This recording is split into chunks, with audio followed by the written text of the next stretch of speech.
Salut à tous, c'est Virus de l'État 502. Aujourd'hui, je vais vous faire un tuto pour vous expliquer quels soldats envoyer au combat et quels soldats laisser dans votre base. Donc, je vais vous expliquer tout ça parce que beaucoup de personnes pensent que parce que vous débloquez une catégorie d'infanterie supérieure, il est préférable d'attaquer avec celle-ci. Mais je vais vous démontrer que c'est faux, c'est pas aussi facile que ça. Hop. Alors, je vais déjà commencer par couper le son, ça peut être ennuyeux à un moment ou à un autre. Tac, voilà. Alors, je vais vous expliquer pourquoi. Donc, on va commencer déjà par les autos. Hop, moi, les autos sont ici. Alors, pour les autos, la règle ne s'applique pas. Je vais vous expliquer pourquoi.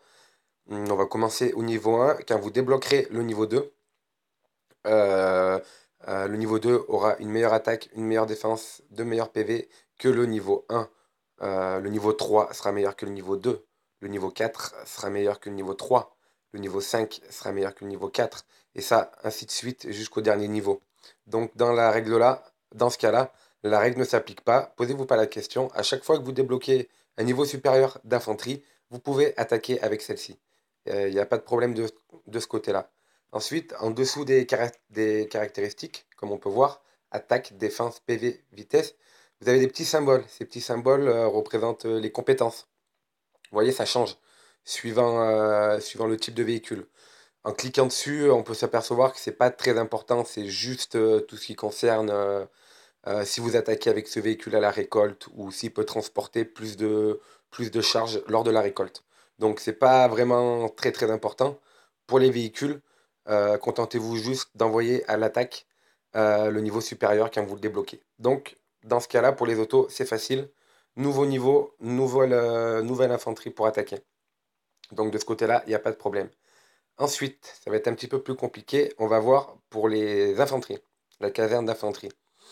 On va voir par exemple à l'infanterie, donc moi je suis au niveau 8, mais on va revenir au niveau 7. Le soldat niveau 7, vous l'avez quand vous êtes base 19 et que vous avez les casernes 19. Ça veut dire que ce soldat-là, vous l'avez jusqu'à la base 19, 20, 21. Une fois 22, vous pouvez avoir les soldats niveau 8. Donc si vous êtes base 19, 20 ou 21, n'attaquez surtout pas avec les soldats niveau 7. Sinon vous allez les envoyer à la mort. Également avec les soldats niveau 6, vous allez les envoyer à la mort. Laissez les soldats 6 ou les soldats 7 en défense dans votre base. Pourquoi? Je vais vous expliquer pourquoi. Parce que les infanteries, dans le cas des infanteries, des soldats, envoyez toujours à l'attaque ceux qui ont une meilleure attaque. Par exemple, on peut voir le soldat niveau 7 attaque 29, le soldat niveau 6 attaque 24. Si je regarde le soldat niveau 5, attaque 38. Attaque 38. Donc si vous êtes 19, base 19, 20 ou 21, attaquez avec les soldats niveau 5. Et ça, pas beaucoup de gens le savent et envoient le meilleur niveau de soldats qu'ils ont pour attaquer. Il faut attaquer avec les soldats niveau 5.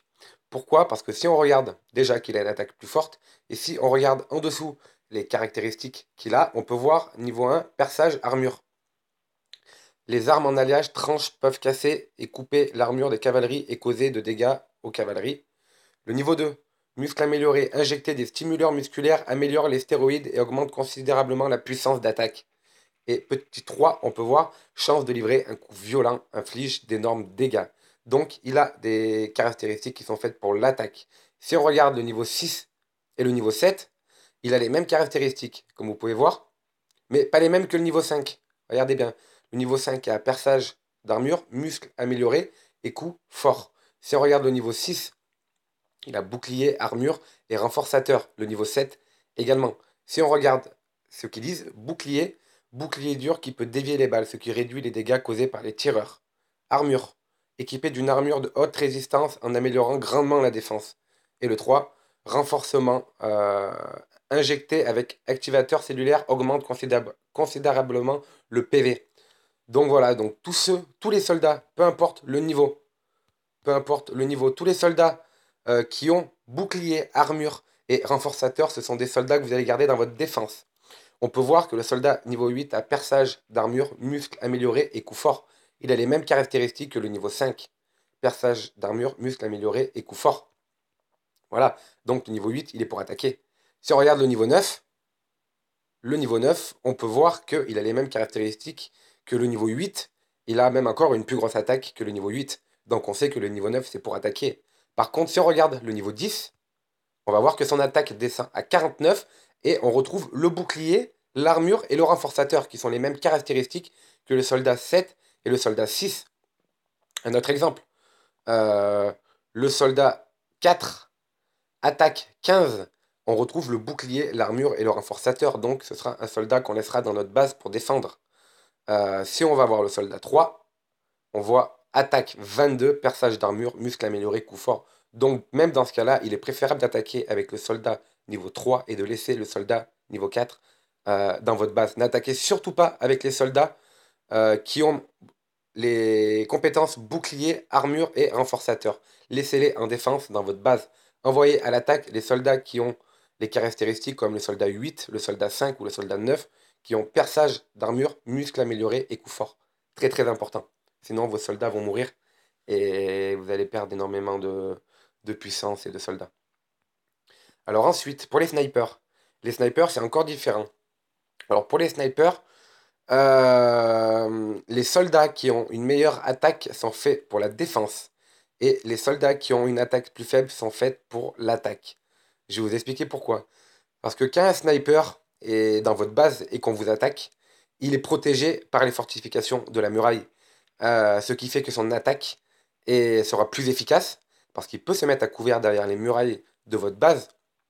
Tandis que si un sniper attaque une base, que si votre sniper attaque une base, il n'aura pas de couverture, il sera en face de la base ennemie et son attaque sera beaucoup moins efficace parce que les soldats ennemis seront de l'autre côté de la base, donc il sera très difficile pour lui d'atteindre les soldats ennemis. Par exemple, si vous regardez le soldat 7, on peut voir attaque 68, enfin le sniper niveau 7, attaque 68. Et on peut voir en dessous dans ces caractéristiques, gros calibre. Chance de fusil à gros calibre plus fort. Augmente l'attaque sur une grande échelle et ajoute le dommage contre la cavalerie. Le niveau 2. La cartouche traçante avec la Z-Puce et l'équipement peut augmenter considérablement la portée et le tir de précision, mais surtout le niveau 3. Ouvrage défensif. Prenez couvert derrière des fortifications, ce qui augmente la puissance d'attaque lors de la défense en ville. Donc, tous les tireurs, tous les snipers qui ont les compétences gros calibre, cartouche traçante et ouvrage défensif, ce sont des snipers que vous gardez en défense dans votre base. Voilà, ça c'est les soldats niveau 7, par exemple. Là, j'ai débloqué les soldats niveau 8. On va voir que son attaque est plus faible et qu'il n'a pas les mêmes compétences en dessous. Regardez bien. Tac. Le soldat niveau 8, il a seulement 47 d'attaque. Beaucoup moins que le niveau 7 qui en a 68.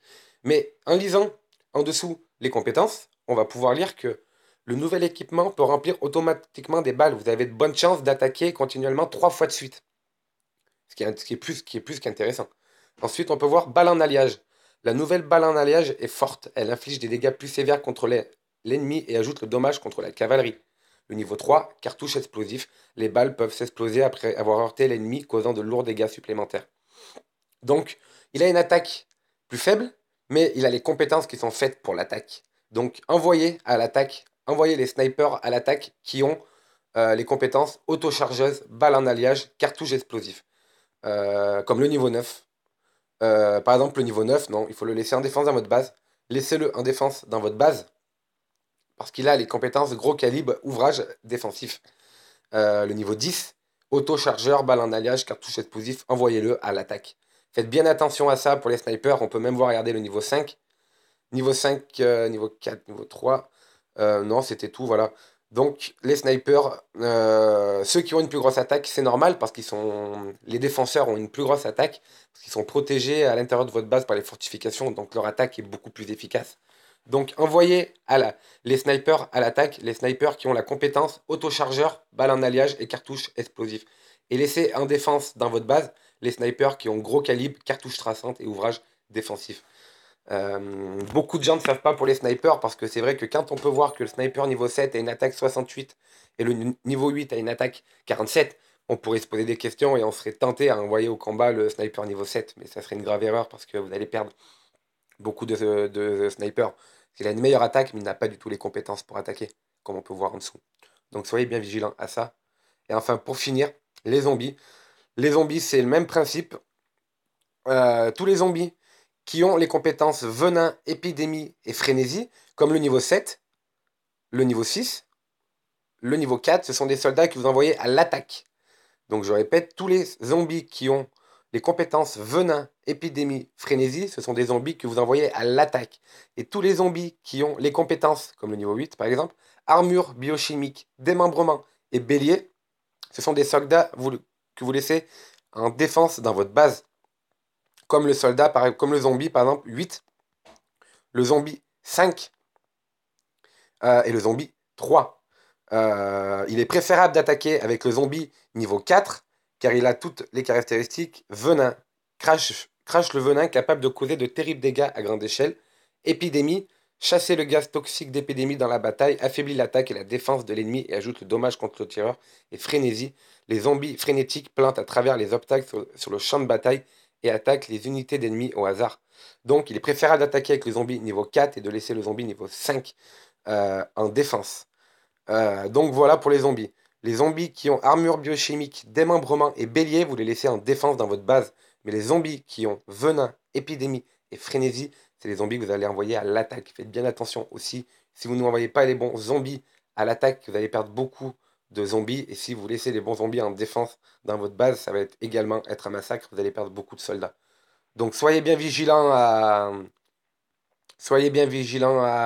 quel type de soldat vous envoyez, quel soldat vous laissez dans votre base. Et si sur le coup vous n'avez pas compris la vidéo, je vous invite à la revoir encore une fois, parce que c'est pas forcément facile à comprendre, mais une fois qu'on a compris le truc, bah, on est bien content de l'avoir compris parce qu'on économise beaucoup de soldats et notre base est beaucoup plus forte. Donc voilà, donc j'espère que je vous aurai appris pas mal de trucs. Et ben moi je vous dis à la prochaine. Prenez soin de vous. Bye bye.